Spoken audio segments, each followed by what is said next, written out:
मैं शुरू करता हूं। ओम नमो अरिहंताणं नमो सिद्धाणं नमो हरियाणं नमो चाय नमो लोहित।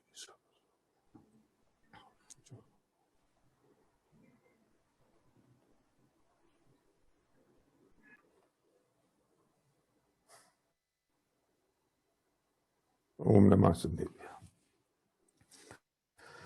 हमें कल मेरी आवाज तो परफेक्ट आ रही है ना अतुल भाई? पौरांग? हाँ, बढ़िया आ रही है जी। कल हमने जो चर्चा की थी, जहां हमने एंड किया था, मैं पूरी बात को दोबारा से रिकैप नहीं करूंगा, लेकिन कल हमने जहां पे एंड किया था और हम जो टेक अवे की हम बात कर रहे थे कि पर में पुरुषार्थ, पर में कुछ करना पुरुषार्थ नहीं है, वो नपुंसकता है। हमने बात की थी कि अंदर में करना पुरुषार्थ है, कसायों पर विजय प्राप्त करना पुरुषार्थ है, कसायों में उलझ जाना पुरुषार्थ नहीं है। जो कितनी गजब की बात है, किसी व्यक्ति ने कुछ मेरे प्रतिकूल कोई काम किया और मुझे उस पर गुस्सा आया, तो असली दुश्मन कौन है? असली दुश्मन कौन है? उदाहरण के लिए यहां पे नीतीश ने कुछ ऐसा किया जिससे मुझे गुस्सा आया, तो मुझे दुश्मन कौन लगता है? नीतीश लगता है या मेरा क्रोध जो है वो मुझे दुश्मन लगता है?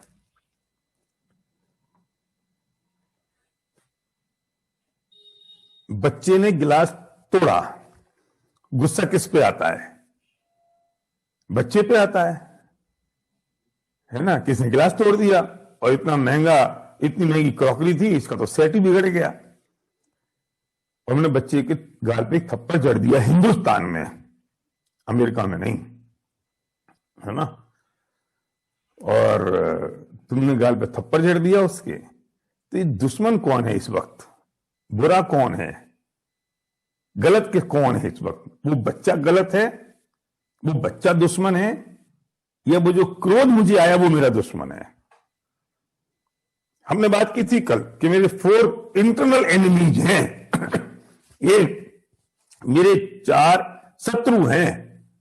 मैं इन कसायों को एक अलग नाम देने की कोशिश कर रहा हूं कि हमारे शत्रु हैं। क्यों है शत्रु? क्योंकि कसाई की परिभाषा भाग 2 में पड़ी है कि जो आत्मा को कसे अर्थात दुख दे वो हमारा, वो कसाय है, वो कसाय कहते हैं। तो जो कस रहा है तो वो शत्रु हुआ ना, जो दुख दे रहा है वो शत्रु हुआ ना। तो पत्नी ने गलत काम किया तो गुस्सा पत्नी पे आ रहा है, तो शत्रु पत्नी है। क्यों शत्रु? गुस्सा मेरा शत्रु है, वो क्रोध मेरा शत्रु है, और मैं सामने वाले को शत्रु समझ रहा हूं। जो असली शत्रु उसको मैं समझ ही नहीं रहा हूं, और मैं उसको ठीक करने की कोशिश करता हूं जिसको मैं शत्रु समझ रहा हूं, और ठीक करना उस क्रोध को, उसे मैं ठीक कर ही नहीं रहा हूं। अखिल ये आइडेंटिफिकेशन गलत हो रहा है। प्रॉब्लम का आइडेंटिफिकेशन ही गलत हो रहा है अनादिकाल से। हम आइडेंटिफाई नहीं कर पा रहे सही तरीके से अपनी प्रॉब्लम को। तो इसे आइडेंटिफाई नहीं कर पाएंगे तो सोल्व कैसे करेंगे? शरीर में बीमारी क्या है वो आइडेंटिफाई नहीं करोगे, डायग्नोस नहीं कर पाओगे, तो रिजोल्व कैसे करेंगे? कौन सी एंटीबायोटिक देनी है वो कैसे पता चलेगा? मिथ्यात्व का मतलब से इतना सा है कि जो चीज जैसी उसे वैसा ना समझ के उसे गलत समझ लेना, अलग समझ लेना, विपरीत समझ लेना, उल्टा समझ लेना। और ठीक करने के लिए क्या करना है? वस्तु को ठीक नहीं करना है, किसी और को ठीक नहीं करना है, कि अपने समझ में ठीक कर लेना। यार ये ऐसी नहीं थी, ओहो अच्छा ये ऐसी थी क्या? हो गया काम, मैं तो ऐसा मान रहा था। इतना सी तो काम करना है। जो वस्तु जैसी है उसे वैसा ना मान के विपरीत मानना मिथ्या, तो जो जैसी है उसे वैसा मान लेना वो सम्यक है। हो गया काम सम्यक दर्शन का। इतनी सी कहानी है बस। तो गुस्सा मुझे किस पे आना है? बच्चे में गुस्सा आना है, पत्नी में गुस्सा आना है, किसी दूसरे व्यक्ति में गुस्सा आना है, उस पर वो मेरा दुश्मन हो गया, कि क्रोध मेरा दुश्मन हो गया। पर पार्श्वनाथ बैठे हैं, कमर नक्सर कर दिया, पार्श्वनाथ को किस पे आया? आया ही नहीं, विकल्प ही नहीं आया। मुल्ला ध्यान में बैठे हैं और किसी ने कोई उपसर्ग कर दिया तो उनको किस पे आया? क्योंकि उनको ये समझ में आ गया उस वक्त कि जे कर्म पूरे किए खोटे सहे क्यों नहीं जिए रहा, कि मेरा उदय सामने वाले का इसमें क्या है, ऐसे करने से होता क्या है। हम गलत समझ रहे हैं, तकलीफ हमारी ये है। हमने कल ये बात समझी बहुत गहराई से कि विपरीत लगने वाली परिस्थिति में परिणामों को शांत रखना, निराकुल रखना, वो पुरुषार्थ है। एक बात आपने हाईलाइट की होगी, लगने वाली, इसे आप अंडरलाइन कर लो, इसको राउंड कर लो।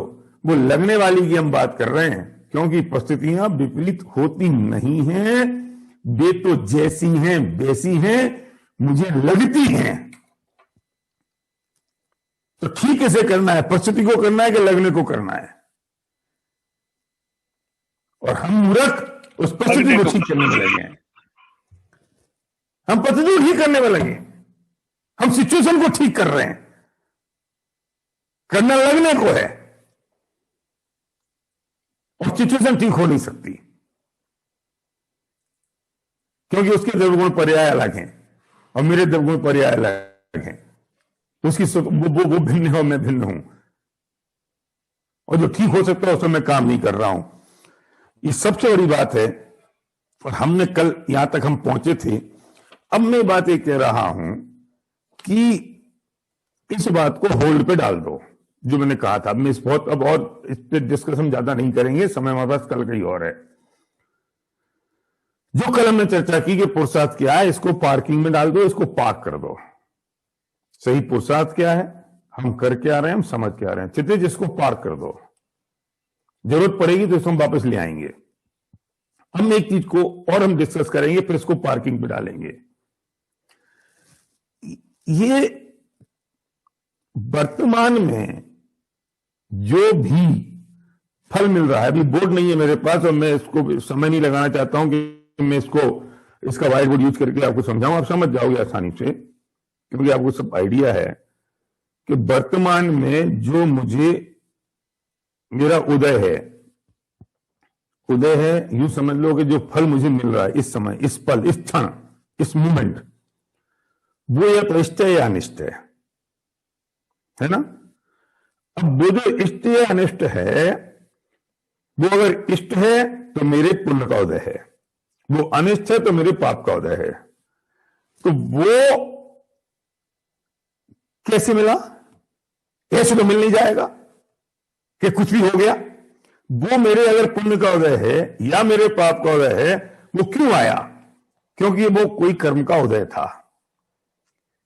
तो कर्म का उदय कैसे आया? क्योंकि मैंने कुछ कर्म बांधे थे, है ना। पुल पे चल रहे हैं हम, वर्तमान में उदय आया, जो भी मुझे मिल रहा है, ये इष्ट है या अनिष्ट है, ये अच्छा है या बुरा है, ये अच्छा है तो पुण्य के उदय से आया या पाप के उदय से आया, और ये पुण्य और पाप का जो मुझे फल मिला वो मेरे कर्म बंधन से मिला, और वो जो कर्म बंधन थे वो मेरे भाव से बंधे, है ना। और वो भाव किसने किए? मैंने किए। तो अल्टीमेटली अगर देखने जाओगे कि यहां जो मुझे ये उदय आया है, इसका जो रीजन है, ये रीजन तो इसके भाव है। इसे मैं थोड़ी मैनेजमेंट की भाषा में कहूं तो मैं कह सकता हूं कॉज एंड इफेक्ट। सीधे समझ में आ रही है मैं जो कह रहा हूं बात, है ना। कॉज और इफेक्ट।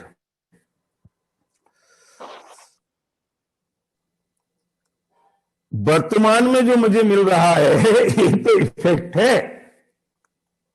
इसका कॉज तो मेरे वो कर्म का बंधन था,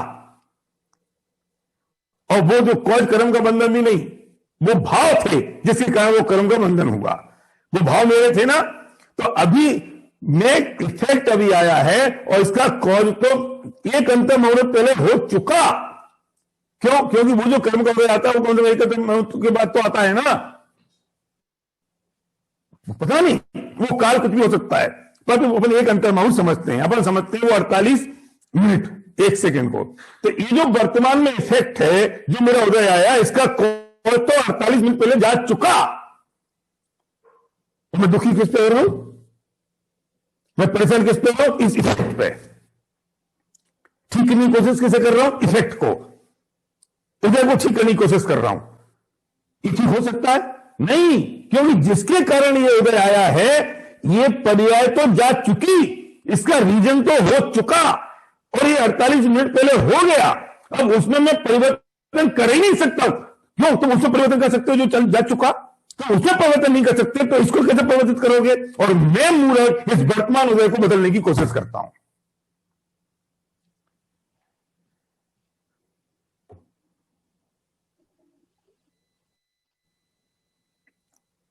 बोलो अखिल।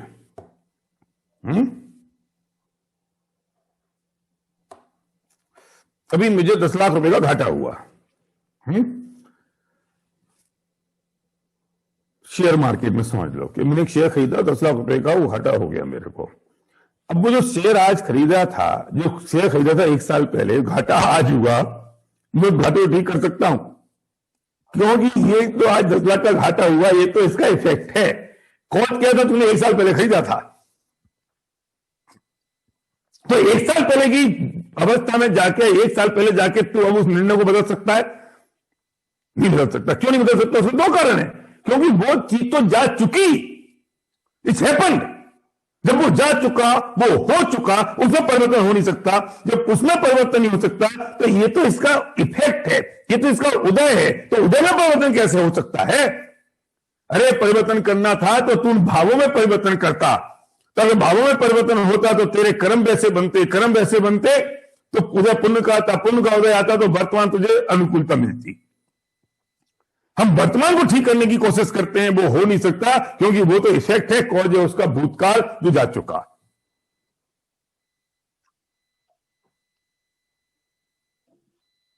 तो तू क्या कर सकता है? इसका मतलब ये बताओ, हाथ में क्या है? परेशान होने के अलावा कुछ हो सकता है? एक राजा था, उस राजा को कोई मारने चला गया दुश्मन, इसको मारूंगा मारूंगा मारूंगा, वो मारे, वो मरे नहीं, वो मारे, वो मरे नहीं। फिर एक जोशी आया, उस जोशी ने कहा कि सुनो, ये जो राजा है ना, इसकी आत्मा जंगल में एक मेना में बसती है, तोता में। ये आपने कहानी पढ़ी होगी चंदा मामा में, जो बचपन में आती थी, अब तो आती नहीं है। अब तो वो चंदा मामा, चंपक, लंदन खत्म हो गई। तुमने पढ़ी होगी हिमांशु, है ना? हमारे पिताजी पढ़ाते थे, बेटा पढ़ो चंपक, नंदन। अब तो क्या, बच्चों को चाहिए मोबाइल। उनको खाना खाना है तो मोबाइल पे गेम खेलेंगे वो, मतलब उनको मुंह में कौर ठूसो। अब तो वो जमाना आ गया, वरना हमें तो गोदी में मां लेके चिड़िया दिखाती, बेटा चिड़िया देखो, और ठूस दिया। तो वक्त तो बदल गया। तो अब मैं पूछता हूं कि अब इनको चाहिए व्हाट्सएप, मोबाइल, मोबाइल गेम चाहिए, तो इनको खाना खाते रहना है। तो मुद्दा क्या है कि वो जो जोशी ने कहा कि वो जो इसकी जो जान है ना, वो जंगल में तोते में बसी है। तोते को मारोगे, तोते की गर्दन मरोड़ोगे तो राजा मर जाएगा। कॉज कहां है? तोता है। इफेक्ट क्या है? राजा की मौत। अब तोता को ढूंढने जाओ, और वो पेरेड तो मिलेगा नहीं आपको, जंगल में रह रहा है। हम ये कह रहे हैं कि वर्तमान में जो उदय आ रहा है, ये सिर्फ इफेक्ट है, ये उदय है, ये रिजल्ट है, ये फल है। ये जिसके, अच्छा या बुरा कुछ भी, ये जिसके कारण हो रहा है, वो मेरे कर्म बंधन के कारण हुआ, और वो कर्म बंधन तो हो चुका, वो हुआ मेरे भावों से, वो घटना घट चुकी, उसमें कोई परिवर्तन नहीं कर सकता। तो करें क्या कि वर्तमान में जो घटना घट रही है, या वर्तमान में जो उदय आ रहा है, तो इस वक्त साक्षी भाव से रहे। तो ये जो वर्तमान है, ये भी तो अभी एक समय के बाद भूतकाल होगा कि नहीं? तो इस समय जो तेरे कर्म बनेंगे, ये जो 48 मिनट बाद उदय में आएंगे, 48 मिनट में उदाहरण दे रहा हूं, वो कभी भी आ सकते हैं, है ना? मिनिमम एक अंतर मौत के बाद आते हैं। तो जब वो उदय में आएंगे, तो तुझे वो जो फल मिलेगा वो अनुकूल मिलेगा। तो तुझे अभी वर्तमान को तू देखता नहीं है, वर्तमान को सुधारता नहीं है, हमेशा भूतकाल में उलझा रहता है, और फिर एक समय ये भी भूतकाल हो जाएगा, तुझे कोई सुखी कर ही नहीं सकता।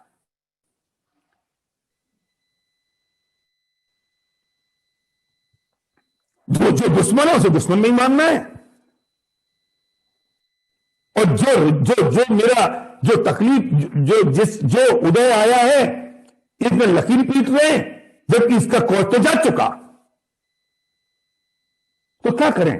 तो वर्तमान के पल को सुधार ले तो क्या करें? उसमें साक्षी भाव रख लो, उसमें सहज हो जाओ, उसमें शांत हो जाओ, उसमें तत्व चिंतन करो, तो तुम्हारा एक काम हो गया।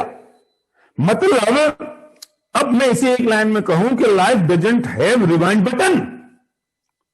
मुझे सब जो प्रतिकूलता दिखाई दे रही है, अनुकूलता दिखाई दे रही है, अब मैं उसको रिवाइंड करके मैं वापस जाके उसको ठीक नहीं कर सकता, because life doesn't have rewind button. In life doesn't have forward button. अगली पर्याय को अभी ले आओगे, पिछली पर्याय में चले जाओगे, तो क्या है? लाइफ के पास सिर्फ प्ले है, और वो प्ले का बटन भी तुमको दबाना नहीं है, वो ऑटो प्ले है। इसे ऑटो प्ले कि जो सामने आ रहा है तुम्हारा काम से उसको जानना देखना है, क्योंकि वो प्ले है, तेरे हाथ में नहीं है। सिनेमा हॉल में गए तो पिक्चर हॉल में बैठे हैं तो तुम्हारे हाथ में ना रिवाइंड करना है ना फॉरवर्ड करना है, तुम्हारे सामने जो चल रहा है, जो प्ले बटन ऑटो प्ले पे चल रहा है, उसको तुम्हारा काम उसको देखना है बस।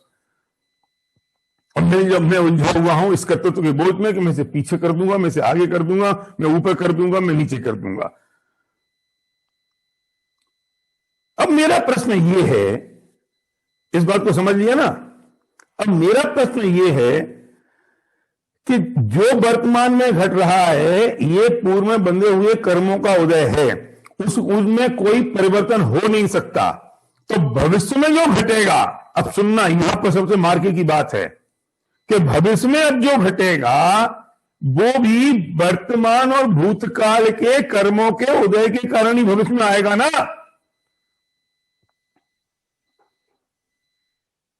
क्षितिज है ना, वो आएगा ना। तो जी, अब वो निश्चित है कि नहीं?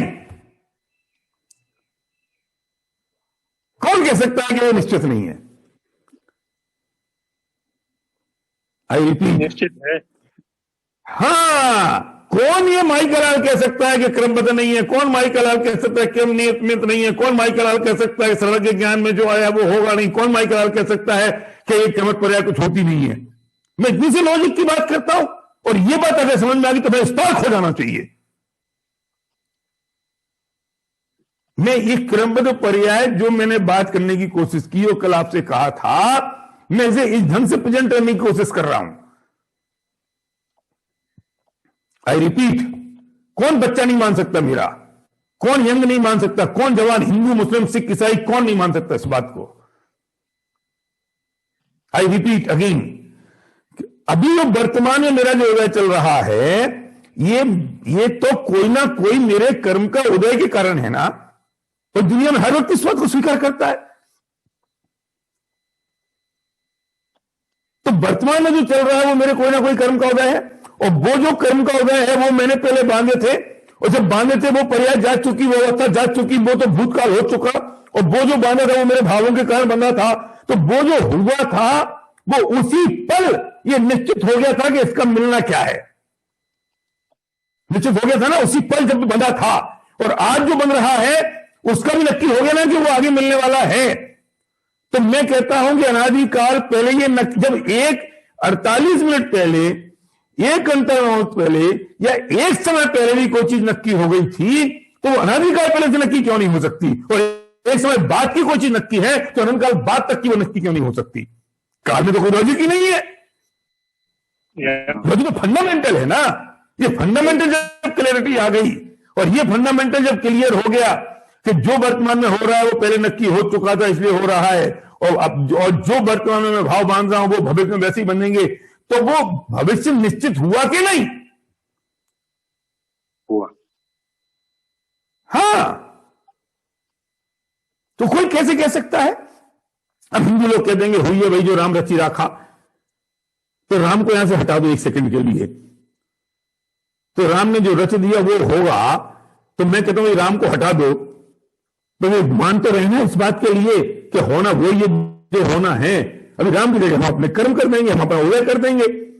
एक ही तो लॉ हुई कि उन्हें भी ये बात को स्वीकार है कि होगा तो वही जो होना है। क्यों? क्योंकि उसका जो कॉज है वो काम तो हो चुका। मुसलमान कह देंगे कि अल्लाह की मर्जी में ना कुछ नहीं होगा, तो नक्की तो हमने वही कर लिया ना कि होना तो वही है जो होना है। तुम अल्लाह को हटा दो, बेकर्तावादी बात करते हैं, हम अकर्तव्य की बात करते हैं, हम एक सेकंड उसको साइड में कर दो, तो स्वीकार तो कर लिया ना इस बात को। हाँ।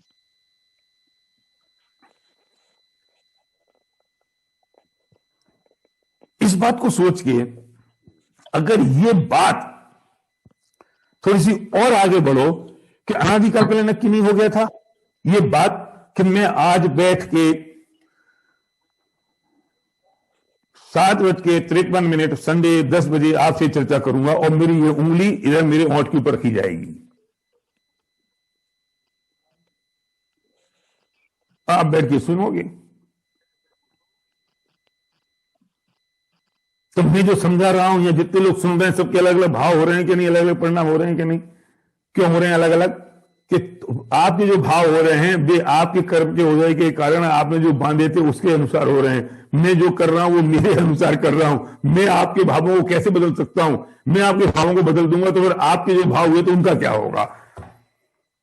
खत्म हो गया वो खेल। मैं करने वाला कैसे हो गया? मैं करने वाला कैसे होऊंगा? ये तो समझाओ।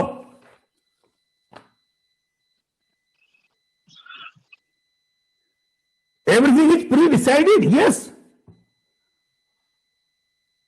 और प्री डिसाइडेड क्यों है अमित? इसलिए प्री डिसाइडेड है कि वो प्री डिसाइडेड होने का उसका रीजन ही यही है कि उसका वो जो उदय आ रहा है वो मेरे कर्म के उदय के कारण है, और वो जो उदय आया मेरे कर्म बंधन के कारण है, और वो काम तो हो चुका। और जो चीज हो चुकी उसमें कोई परिवर्तन नहीं हो सकता। मुझ में अगर कैंसर के कीटाणु आ गए मेरे शरीर में, अब मैं क्या करूं? क्या करूं बताओ? अब मैं क्या करूं? ये तो आ चुके, इट्स हैपेंड। एक मेरा बहुत बड़ा एक टॉपिक पे मैं बात करता हूं, फैक्ट एंड प्रॉब्लम्स। वो क्या है हिमांशु कि लाइफ में हमेशा फैक्ट होता है, कभी प्रॉब्लम नहीं होती।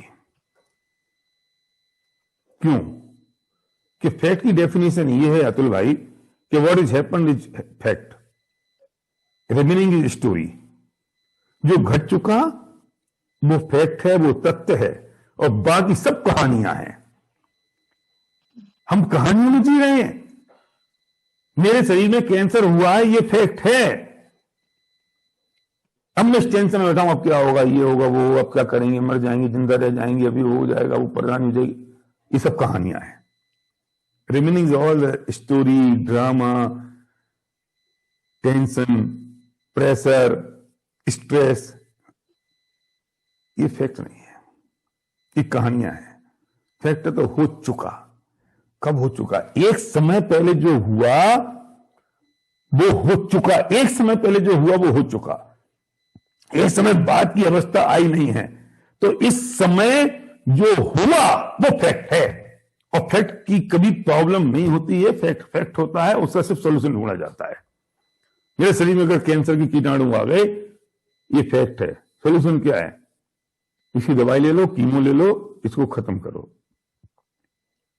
मैं इसमें उलझ जाऊं, इसको मैं कैसे ठीक करूं, क्यों हो गया, किस कारण से हो गया, इससे हो गया, वो हो गया, सब बेकार है। 10 लाख का घाटा हो गया मुझे, ये फैक्ट है, क्योंकि वो हो चुका। घटना घट चुकी, ये कर्म बंध चुके, ये उदय है। तो इस उदय को तू कैसे निकाल सकता है? ये तुझे चिंतन की जरूरत है। तू उस उदय को बदल नहीं सकता। तो ये आगे की बात है कि उस वक्त जो भाव होंगे, दादा आजकल उसी धारा में चल रहे हैं कि उस वक्त जो भाव होंगे वे भी तेरे निश्चित हैं। हाँ, वे भी तेरे निश्चित हैं, लेकिन अगर तुझे इस बात पर श्रद्धा हो जाएगी अटूट, तो इस वक्त तेरे जो भाव हो रहे हैं वे भी निश्चित हैं। इस बात पर भी तेरी श्रद्धा हो जाएगी तो तेरे को वैसे अनुकूल परिणाम ही तेरे आएंगे, दूसरे आएंगे ही नहीं।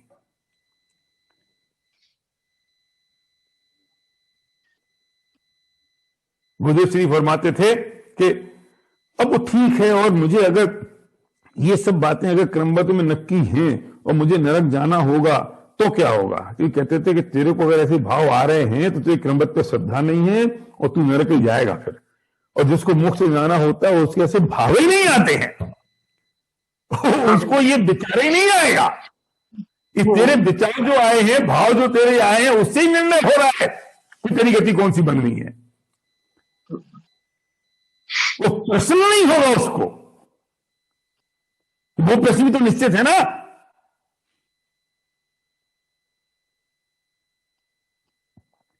एक बार बताओ, हम ये बात जानते हैं ना कि मौत तो निश्चित है, सब जानते हैं कि मौत निश्चित है।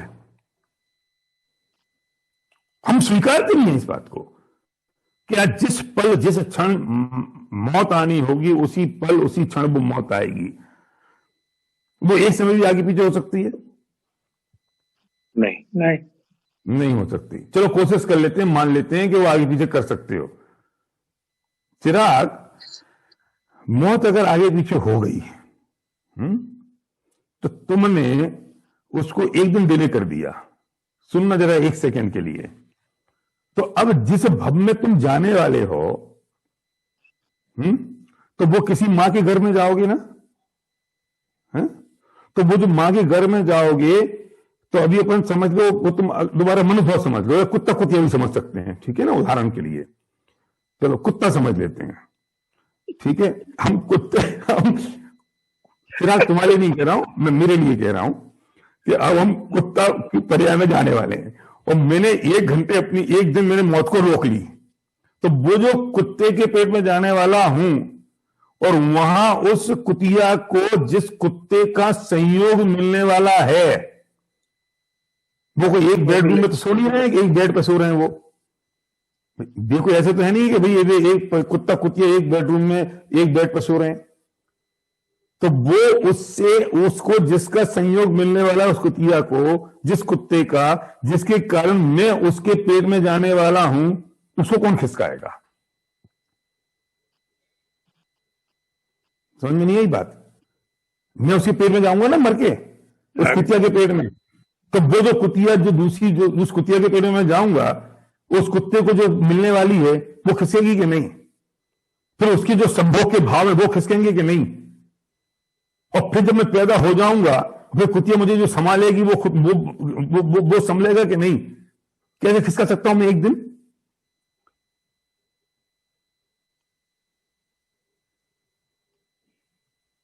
वो जगह तो फिक्स है ना।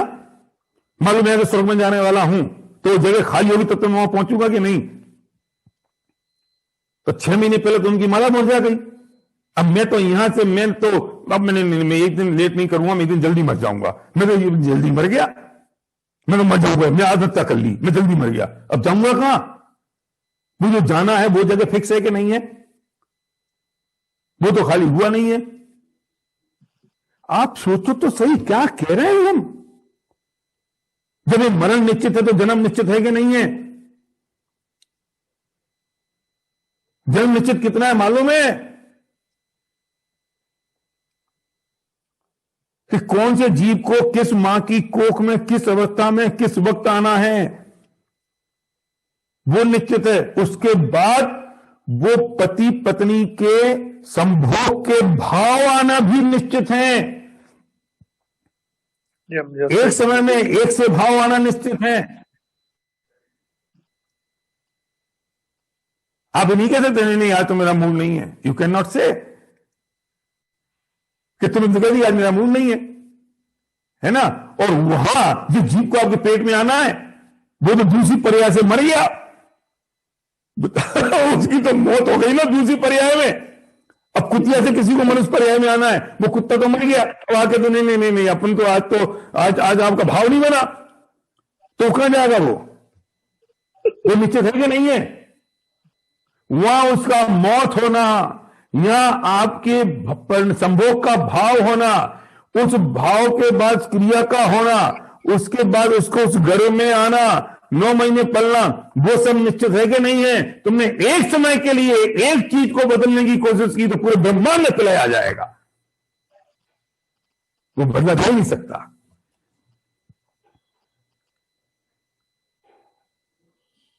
तो क्या बात करोगे तुम?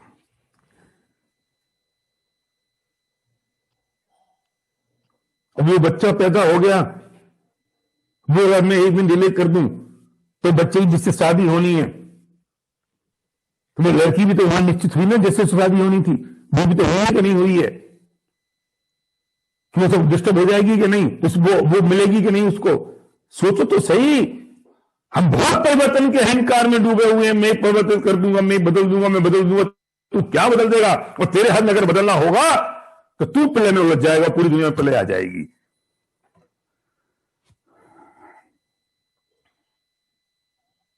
मैं 14 साल बाद हुआ दादा मम्मी की शादी के, तो बड़े परेशान रहते थे। दादा मम्मी से एक बात कहते थे कि देखो उस लड़के ने भी तब पुण्य नहीं कमाए, तुम्हारी गोख में आए।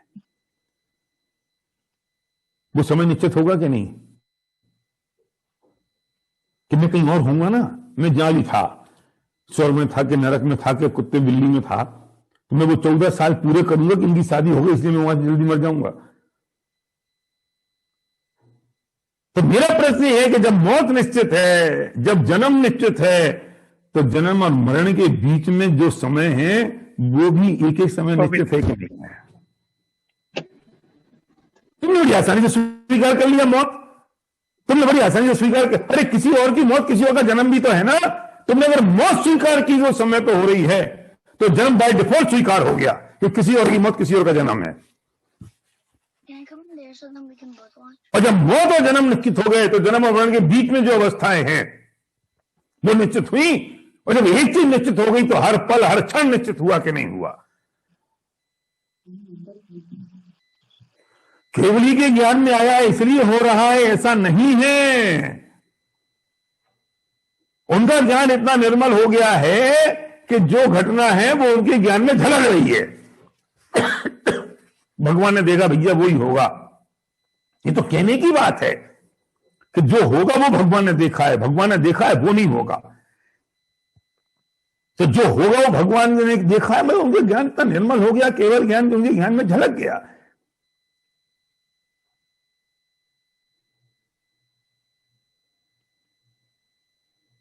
उन्होंने कह दी दो चार बातें, अब जिससे कह दी उसका वो तो हो गया, निपटारा ही हो गया। निम्ननाथ ने कह दी ये द्वारका जल जाएगी, दीपान मुनि चले गए, बदल दो अब।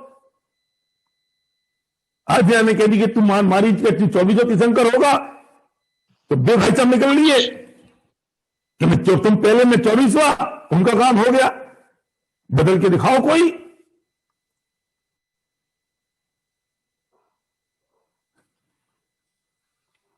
किसके हाथ में क्या है, मैं पूछ रहा हूं।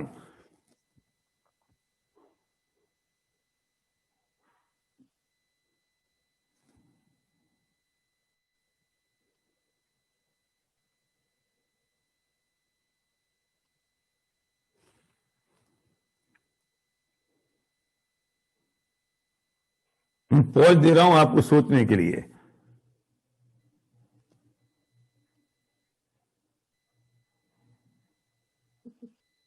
किसी के हाथ में कुछ नहीं है, नहीं तो सभी लोग अपना अपना चेंज कर देंगे, भले आ जाएगा। सभी लोग अपना अपना, किसी के हाथ में अगर एक जन अपने चीजों को चेंज कर देगा, तो सभी लोग अपनी अपनी चीजों को चेंज करने के लिए सक्षम हो जाएंगे। तो फिर तो कुछ व्यवस्था बचेगी नहीं, सभी अपना अपना चेंज करते हो जाएगा। मैं रोक लेता हूं अपना मरण एक दिन, तो वो मैं कहता हूं कि तुम्हारे हाथ में है कहां, इसलिए नहीं है। इस लॉजिक को समझना पड़ेगा, तब वो स्पार्क आएगा। मैंने मरण रोका तो मैंने मैं जब जन्म ले रहा हूं दूसरे भव में, तो वो जो माता पिता है, मैंने उनके संभोग के भाव को भी रोक लिया क्या? तो मैं मेरा ही नहीं रोक रहा हूं, मैं मेरा ही नहीं कर रहा हूं, मैं पूरी दुनिया में को कंट्रोल कर रहा हूं। मैंने एक पर्याय को आगे पीछे किया, एक समय आगे पीछे किया, तो मैं पूरी दुनिया का कंट्रोलर हो गया। इसलिए नहीं होगा। सही बात। ये बहुत स्ट्रॉन्ग बात कह रहा हूं मैं। आई रिपीट कि मैंने अपनी मौत को एक दिन रोका, तो मैं जिस जन्म में जिस गति में जाने वाला हूं, सुनो, तो उस गति में मान लो मैं मनुष्य गति में जाने वाला हूं दोबारा, तो उस गति में जिस मां के पेट में जाने वाला हूं, तो उस जो वो पति पत्नी के संभोग के भाव को भी मैं कंट्रोल कर रहा हूं। इसका मतलब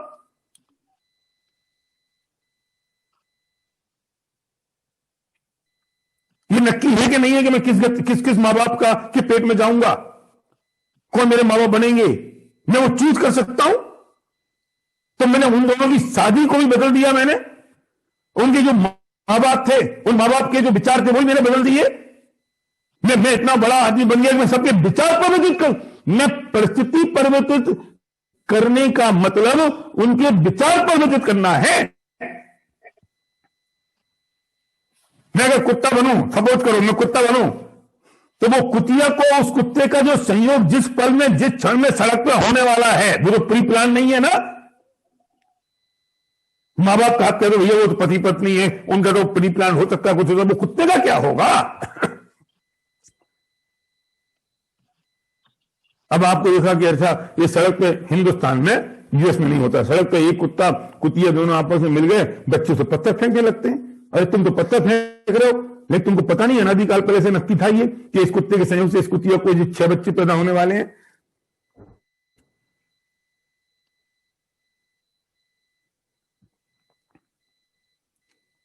एक समय खिसकाया तो सारी वस्तु व्यवस्था बिगड़ गई, तुम्हारी नहीं, पूरे ब्रह्मांड की। तुम्हारी ही नहीं बिगड़ रही है। वो जो आज के लिए नया गेम आया है ना, वो मैं नाम भूल गया, वो बिल्डिंग ब्लॉक जैसा रखते हैं, एक इसमें से निकालते हैं, एक उसमें डालते हैं, एक इसमें से निकालेंगे, वो ऐसा होता है ना, वो क्या नाम है, तूने एक बिल्डिंग ब्लॉक, एक ब्लॉक को तूने, हाँ वो खड़ा एक तूने ब्लॉक को हटाया है ना, तो जैसे तूने एक ब्लॉक को हटाया तो पूरी बिल्डिंग गिर गई। अरे यार मैं तो एक ही किया था, अरे तूने एक किया, मैंने एक सब। अब सुनो, मैंने गति की बात करी, अब काम तो एक ही होएगा ना। अब वो गति की जगह मनुष्य गति हटा दो, तूने एक समय खिसकाया तो पूरी बिल्डिंग गिर गई कि नहीं। एक समय आगे पीछे किया, सिर्फ एक समय, तो पूरी ब्रह्मांड में प्रलय हो गया। तूने ब्रह्मांड को परिवर्तित करने की बात कर ली है, और तुम अकेले नहीं हो बाबू, 7 अरब लोग हैं, ये सब करेंगे तो क्या होगा। और 7 अरब नहीं है, तुमको ही क्यों मिलेगा, तो चींटी को अधिकार क्यों नहीं है, फिर उस कुत्ते को अधिकार क्यों नहीं है जो वो परिवर्तन कर ले। पिक्चर देखने गए, सुनो, हम पिक्चर देखने गए ना, सिनेमा देखने गए, मूवी। अब वो जो 17 रील की जो पिक्चर है, उसमें एक के बाद एक रील फिक्स है कि नहीं है ना। यहाँ हीरो आएगा, हीरोइन से मिलेगा, फिर हीरोइन में झगड़ा होगा, फिर दोनों में प्यार होगा, और फिर बाद में विलेन आएगा, फिर हीरो उसको मारेगा, फिर विलेन मर जाएगा, और हीरो हीरोइन शादी कर लेंगे, द एंड। परिवर्तन कर लो इसमें, तुम्हारे हाथ में हो तो पहले काम करते हैं, पहले विलेन को ले आते हैं। तुम अकेले, तुम्हें एक परिवर्तन का अधिकार दे दो, हिमांशु सिर्फ एक चेंज करूंगा, बस एक चेंज मेरे हिसाब से कर लो। तुमने अगर वो एक चेंज किया, वो जो विलेन था उसको पहले ले आए, निपट की पिक्चर के नहीं। और उस थिएटर में 200 लोग बैठे हैं, वो सबको एक एक चेंज करने का अधिकार दे देते हैं अपन। सब कुछ एक एक चेंज कर लो सब लोग,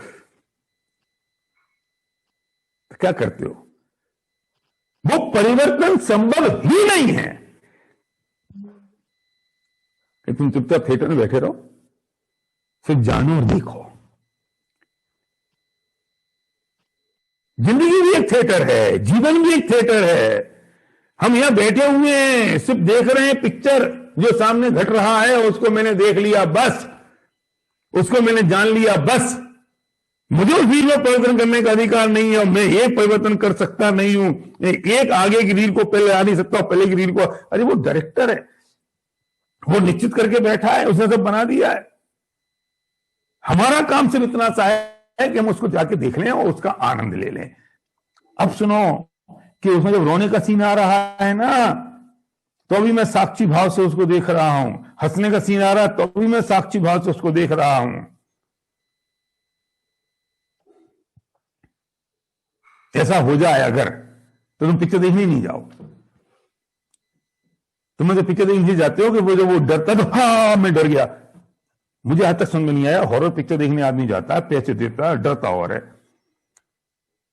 ये जो है ना वो डिज्नीलैंड, अब डिज्नीलैंड में जो वो झूले हैं, पैसे देते हो सैकड़ों डॉलर, काय के लिए देते हो भाई? कि ऊपर जाता और चिल्लाता है।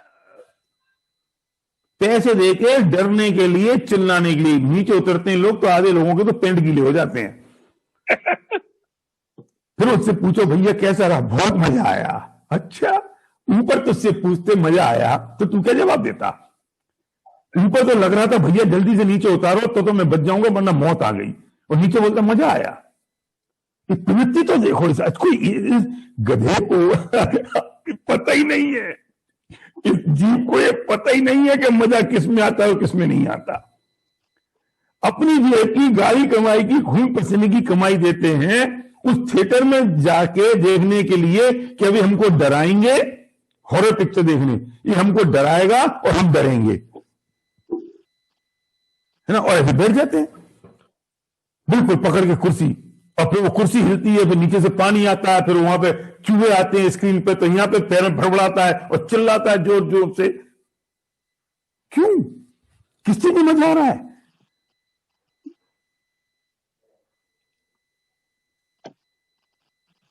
अब सुनो, हम हॉरर पिक्चर देखने गए,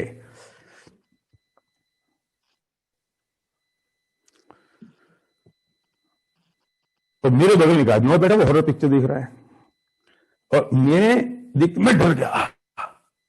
अब वो उसे असर ही नहीं हो रहा है।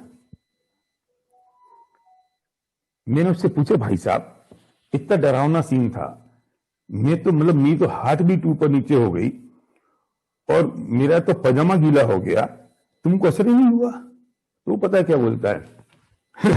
मैं दूसरी बार आया हूं। क्या बोला वो?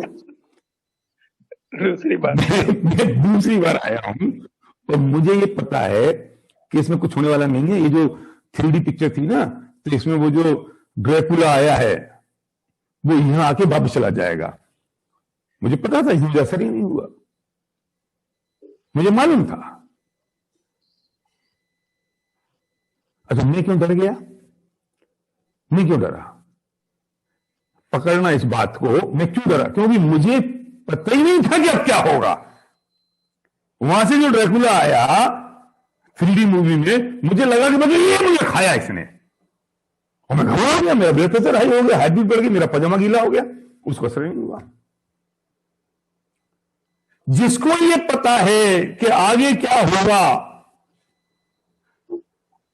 वो निश्चिंत हो जाता है, उसकी आकुलता के परिणाम नहीं होते हैं, वो निराकुल हो जाता है। तो अब क्या होगा, इस बात को अगर हटा दें तो तुझे जानने की जरूरत क्या है कि क्या होगा। तू इतना ही समझ ले, अंडरलाइन, बहुत इंपॉर्टेंट बात कह रहा हूं मैं, ध्यान से सुनना। क्या होगा ये जानने की जरूरत क्या है। अगर तुमने ये जान लिया कि वो ही होगा जो होना है, तो तुम्हारा काम हो गया कि नहीं?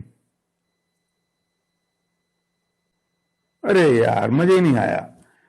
तुमको मजा आ जाता तो तुम सब मिलके ना ताली बजाते।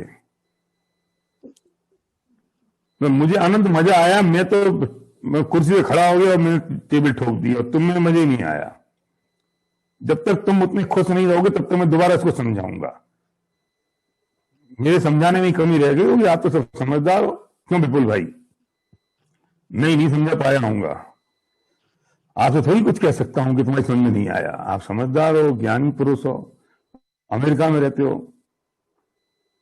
आई रिपीट,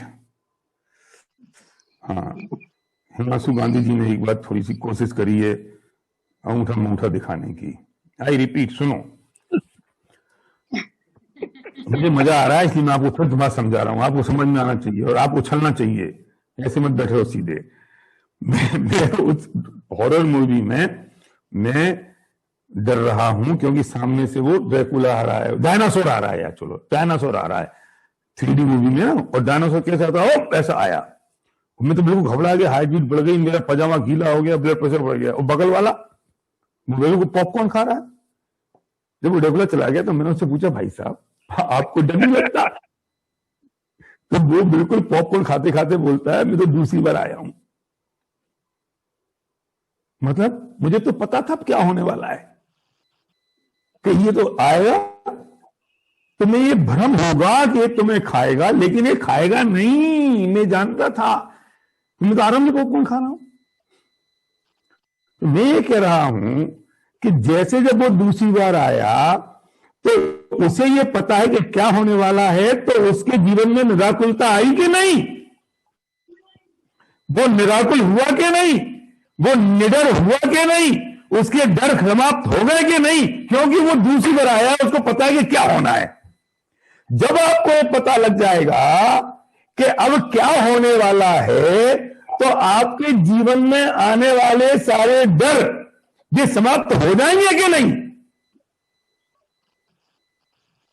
तो अब मैं कहता हूं कि अब क्या होने वाला है, वो मैं पूरा ज्ञान मेरे पास हो तब डर समाप्त हो। तो स्मार्ट तरीका एक और है, ये तो हार्ड वर्क हो गया, ये तो हार्ड वर्क है कि क्या क्या होने वाला है वो सब मुझे पता चल जाए अनंत काल तक का, तो मैं निश्चिंत हो जाऊंगा। मुझे तो बता दो तुम अब क्या होगा, मैं निश्चिंत हो जाऊं। जोशी के पास जा रहे हैं, मर रहे हैं, जोशी के पास बता दो। जोशी समझदार है, वो हाथ दे के बोलता है, हाँ तुमको होगा तो सब ठीक, लेकिन वक्त ठीक नहीं चल रहा है। और हर अपना भविष्य जानने की कोशिश कर रहे हैं, हर एक के पास कुंडली ले लेके घूमते फिर रहे हैं, अब बता दो, है ना। और सबसे पहले अपना भविष्य जानने की कोशिश करी, तो पता लग जाए तो मैं निश्चिंत हो जाऊंगा, अनंत काल का पता लग जाए। ये तो हार्ड वर्क है, स्मार्ट वर्क ये नहीं है कि तुम्हें इस बात की श्रद्धा हो जाए कि जो होना है वो ही होना है, इसके अलावा कुछ नहीं होना है। अगर इस बात की श्रद्धा होगी तो ये क्या उसके बराबर नहीं है, ये बात की श्रद्धा क्या उसके बराबर नहीं है जिसको अनंत काल का ज्ञान हो गया है। बिल्कुल, केवल ज्ञानी होने की जरूरत नहीं है। अनंत, समझ रहे हो मैं जो कहना चाह रहा हूं कि अनंत ज्ञानी होने की जरूरत नहीं है, केवल ज्ञानी होने की जरूरत नहीं है। निश्चिंत होने के लिए इतना ज्ञान हो जाए कि जो केवल ज्ञानी के ज्ञान में आया है वो ही होगा, तो मेरा काम केवल ज्ञानी से ज्यादा स्मार्ट हो गया कि नहीं?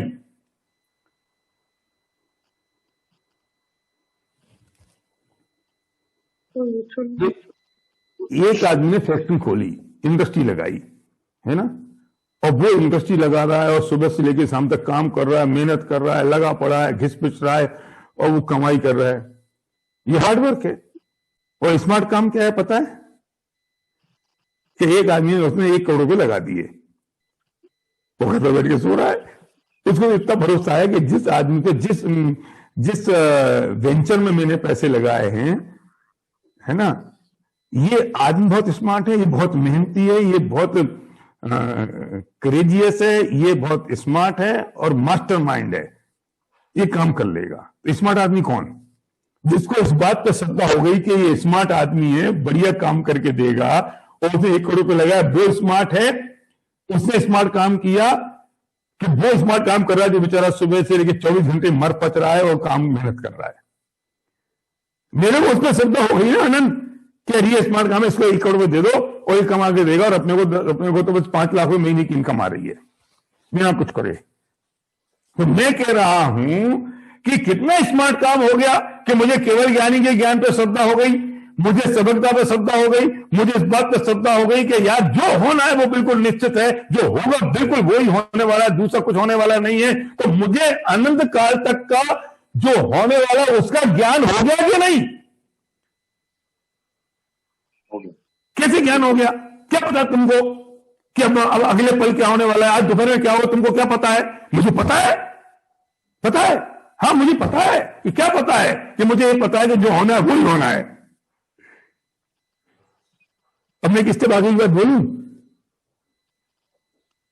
तो मैं मानता हूं कि जो केवली का ज्ञान है वही ज्ञान मेरे पास है।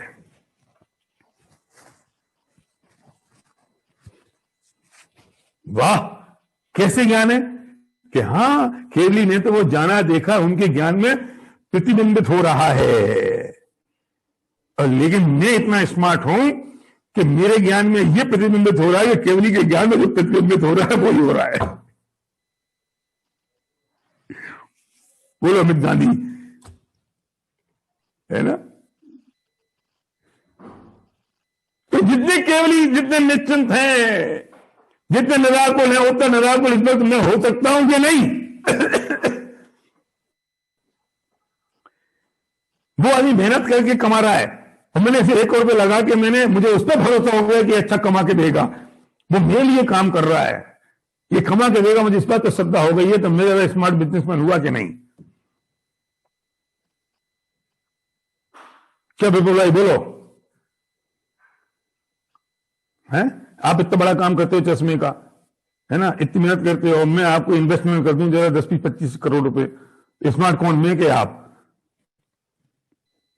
क्योंकि मुझे पता है कि यार ये 25-50 साल से धंधा कर रहे हैं, बहुत बढ़िया काम कर रहे हैं, अच्छे आदमी, ईमानदार आदमी, पैसे कमाएंगे, मेहनत ये कर रहे हैं, कमा मैं रहा हूं।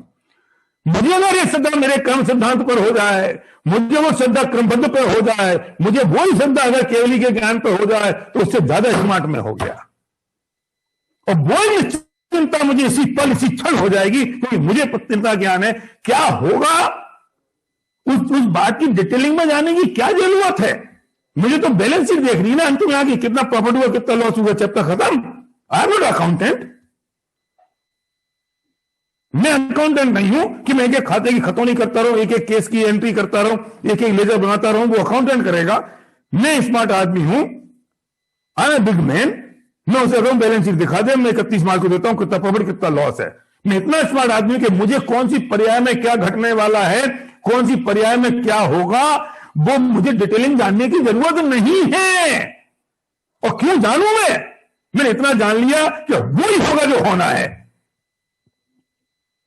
क्योंकि वो निश्चित है। और निश्चित इसलिए है क्योंकि वो अपने कर्मों के अनुसार, कर्मों के उदय के अनुसार होना है, उसमें कोई परिवर्तन नहीं हो सकता।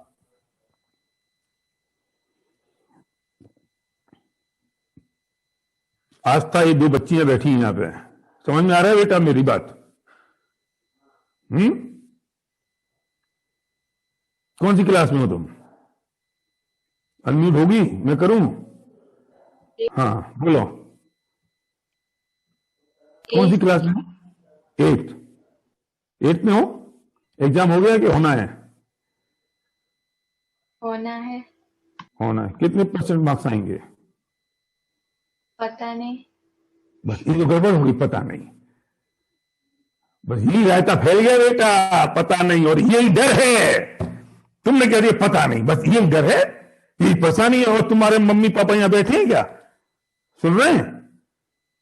हाँ सुन रहे हैं। अब बे डंडा लेके घूम रहे होंगे, पढ़ाई कर पढ़ाई कर, क्योंकि पता नहीं बच्ची फेल हो गई तो फोकट में डर रहा है कि नक्की है कि नहीं फेल होगी कि नहीं, ये नक्की है कि 90% मार्क्स आएंगे कि नहीं, तेरे पढ़ाने से आ जाएंगे 90 और तेरे नहीं पढ़ाने से फेल हो जाएंगे। और तुम भी इस चक्कर में रात भर नींद नहीं आ रही, पता नहीं अब क्या होगा, पता नहीं अब क्या होगा, पता नहीं क्या होगा। बेटा पता कैसे नहीं है, पता है। क्या पता है कि जितने मार्क्स आने हैं 20 मार्क्स आएंगे। अब कितना वजन हल्का हो गया, क्यों? क्योंकि आदिकाल पहले से नक्की है। कैसे नक्की है? इसलिए नक्की है ना कि वो जो उदय आएगा, 90% मार्क्स आए, तो मुझे उसमें अनुकूलता का वेदन हो रहा है, वो मेरा पुण्य का उदय होगा। सुनना जरा, तो वो जब मेरा पुण्य का उदय होगा तो वो मेरे किसी कर्म का उदय है ना, तो वो जो जिस कर्म का उदय वो कर्म बंध चुका ना, तो जब वो कर्म बंध चुका, अब उसमें कोई परिवर्तन नहीं हो सकता। मैं पढ़ाई नहीं करूं कि सुन, तेरे अगर फेल होना होगा तो तेरे भाव ऐसे ही होंगे जब पढ़ाई नहीं कर, और तुझे अगर 90% मार्क्स आने होंगे तो तेरे भाव ऐसे ही होंगे कि मैं पढ़ाई करूं, वो भी निश्चित है। इसलिए कहते हैं जैसी गति होनी होगी वैसी मति चलेगी। गति तो निश्चित है, और उस गति के अनुसार ये मति भी बिल्कुल निश्चित है। वो आकुलता किस बात की?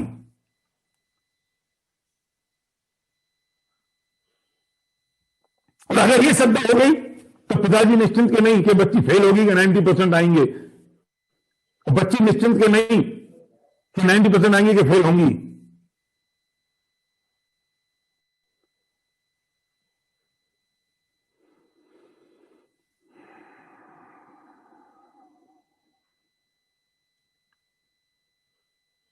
सोचो, पॉज दिया है मैंने।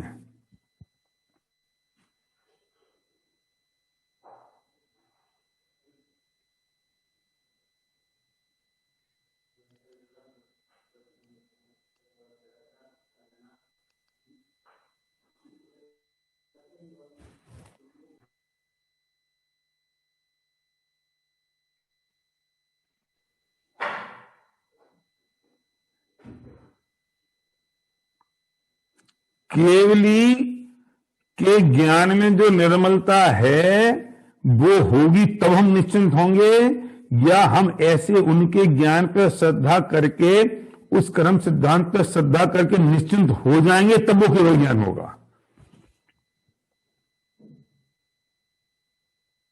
पहले ये काम करोगे बेटा तब वो होएगा, कि नहीं नहीं नहीं वो हो जाएगा ना तो अपन करेंगे, वो होएगा ही नहीं।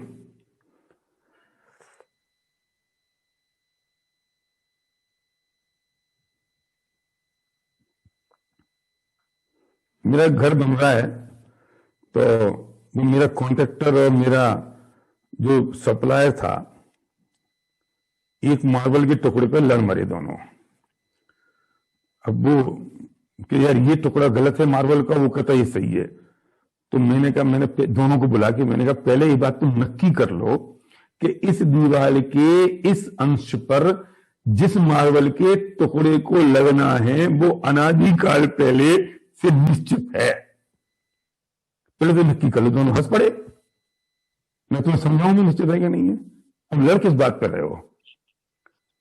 वो लड़ना भी तो निश्चित है। हाँ सुनो, अगर उन्हें मेरी बातें समझ आ गई तो लड़ाई खत्म होना भी निश्चित है।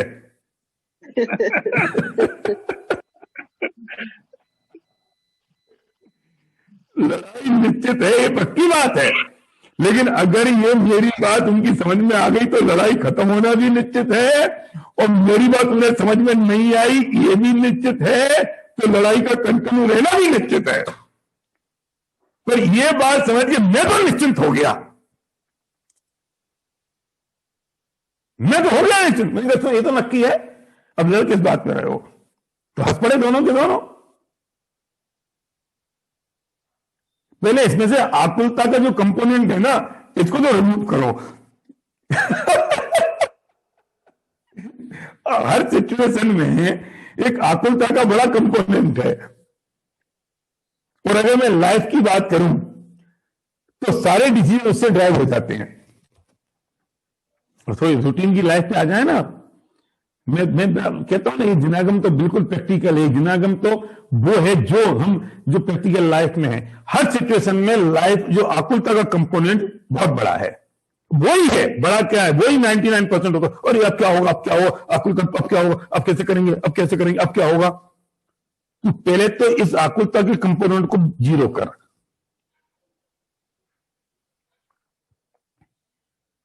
है ना? फिर नक्की करेंगे अब सॉल्यूशन पे क्या काम करना है। फिर नक्की हो जाएगा ना। आकुलता निश्चित मौन है क्या? हाँ, आकुलता भी वो जो होनी है वो भी बिल्कुल निश्चित है। करेंगे, अभी खत्म थोड़ी हुआ है, कल का दिन और है। क्यों चिंता करते हो?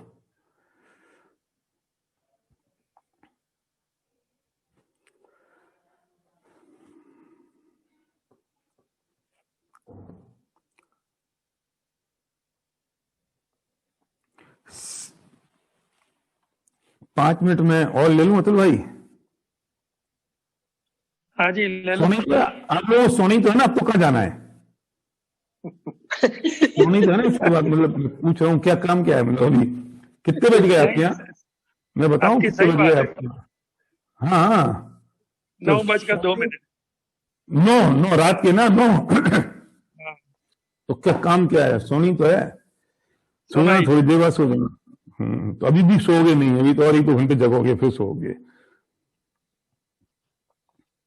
तो घर पे बैठे हो ना, अगर ये वहां बैठे होते टेबल कुर्सी पे और ये अतुल भाई प्रोग्राम कर रहे होते और फिर तो थक गए, कमर टेढ़ी हो गई, घर में तो कितने बार टेढ़े हो जाते, वीडियो बंद करके तो पता नहीं लेटे रहते होगे। तो अलर्ट तो नहीं दिख रहे जिनके वीडियो ऑन है, बाकी वीडियो ऑफ वाले तो पता नहीं किस किस दशाओं में होंगे, ये तो और रिलैक्स है।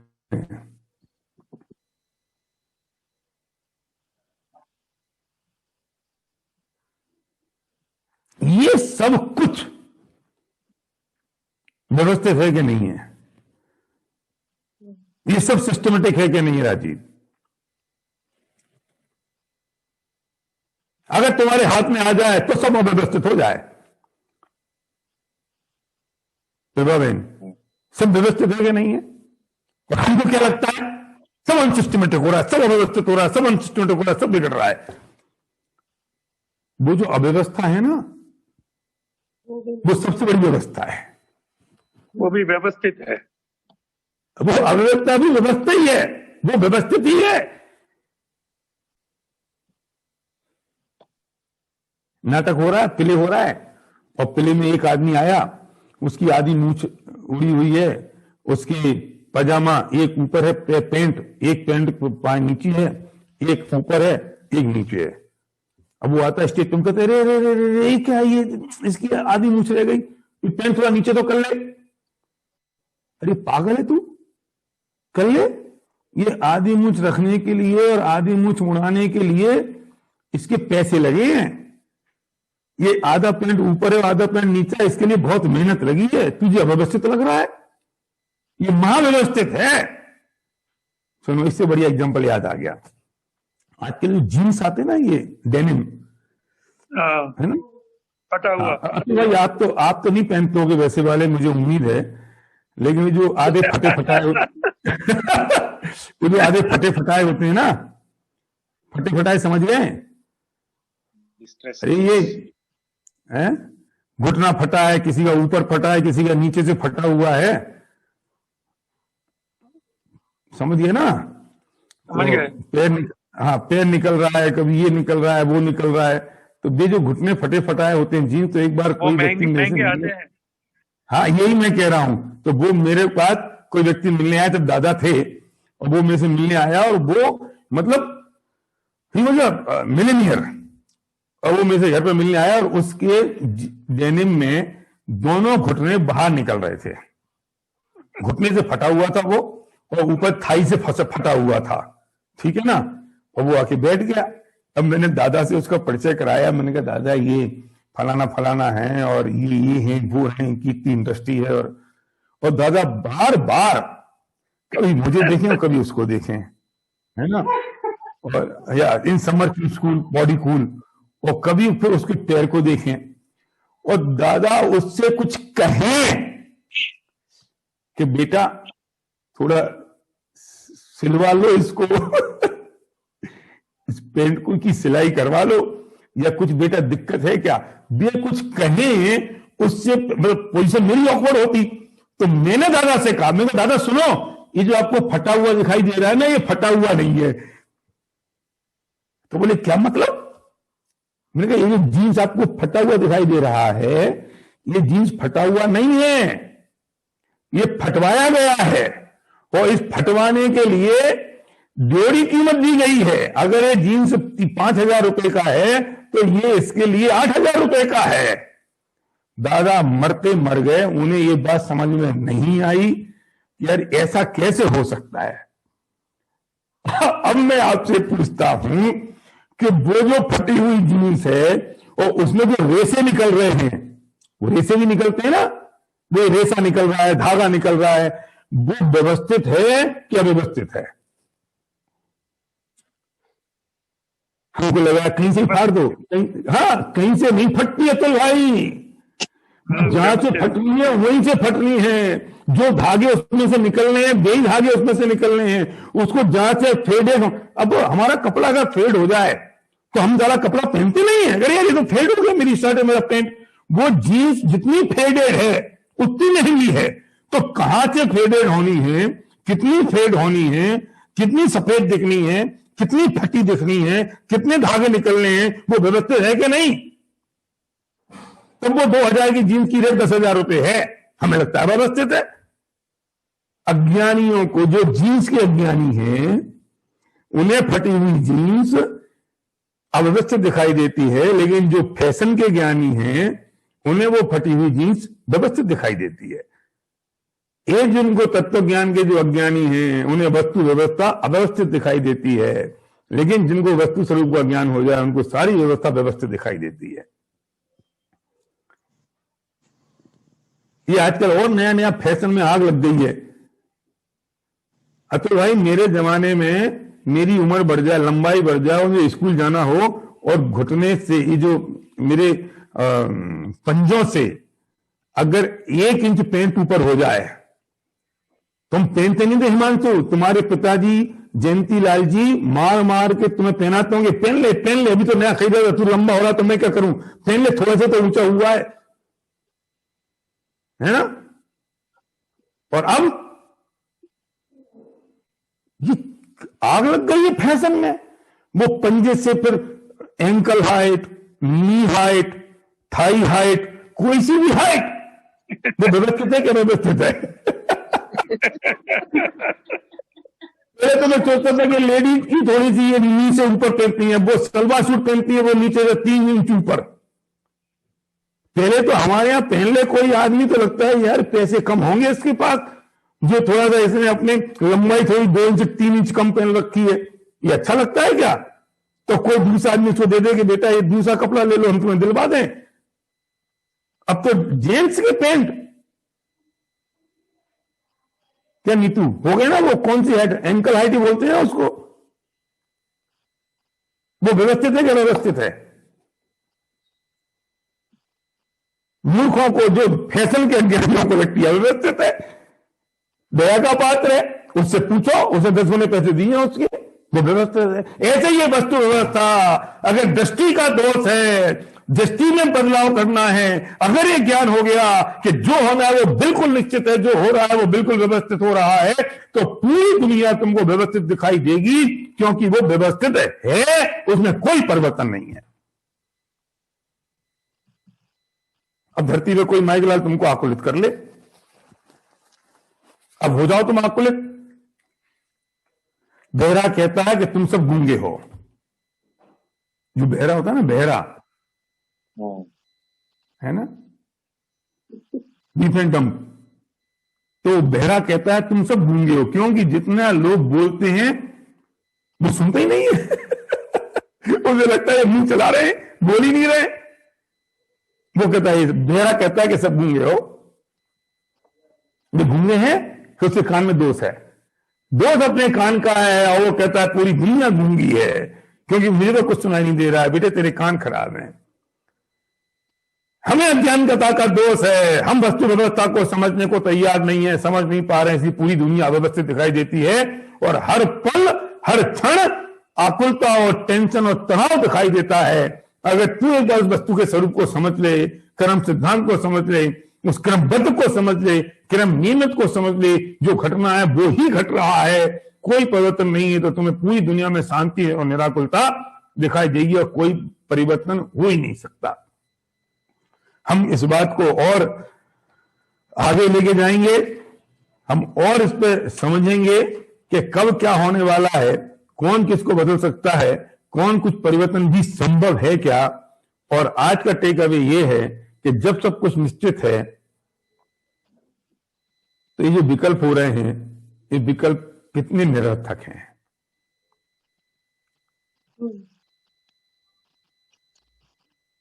गुरुदेव श्री की एक पंच लाइन है कि विकल्प पर के लिए अकिंचित कर है और अपने लिए अहितकारी है। अकिंचित कर का मतलब उसमें किंचित मात्र भी कुछ नहीं कर सकता है, कुछ नहीं कर, और वो अपने लिए कितना अहितकारी हो गया है। तो जब सब कुछ व्यवस्थित और निश्चित है, तो तू जब पिक्चर हॉल में बैठा हो तो तेरा विकल्प क्या काम आएगा। तेरी मौत जल्दी आ जाए कि लेट आ जाए तो ये विकल्प क्या काम आएगा। आज के सारे एग्जाम्पल को मैं रिवाइज कर रहा हूं। आज जो बच्चे का एग्जाम 90% आएंगे मार्क्स या फेल होगा, तो वो तेरा विकल्प उसमें क्या काम आएगा? मैं सिनेमा हॉल में बैठा हूं, सामने से डायनासोर आ रहा है, उसमें तेरा विकल्प क्या काम आएगा? मेरा 10 लाख का घाटा हो गया, उसमें तेरा विकल्प क्या काम आएगा? क्योंकि होना तो वही है जो होना है, इसलिए विकल्प अकिंचित कर है, किंचित मात्र भी कुछ कर नहीं सकता है किसी में भी। और वो विकल्प मेरे लिए महाहितकारी है कि उससे फिर मेरे नवीन कर्मों का बंद हो रहा है, तो फिर मेरे को प्रतिकूलता पैदा होंगी और मैं संसार में रुलता रहूंगा। तो सारे विकल्प निरर्थक हो गए, तो क्या करें? तो विकल्प खत्म कर ले, बाकी सब काम तो हो ही जाने वाला है। इस बात के बारे में आज की रात सोचें, जो हमने आज डिस्कस किया कि विकल्प पर के लिए अकिंचित कर हैं और अपने लिए अहितकारी हैं। ऐसी तलवार है कि किसी और को तो असर करती नहीं और मेरी गर्दन कट जाती है। बहुत बहुत धन्यवाद।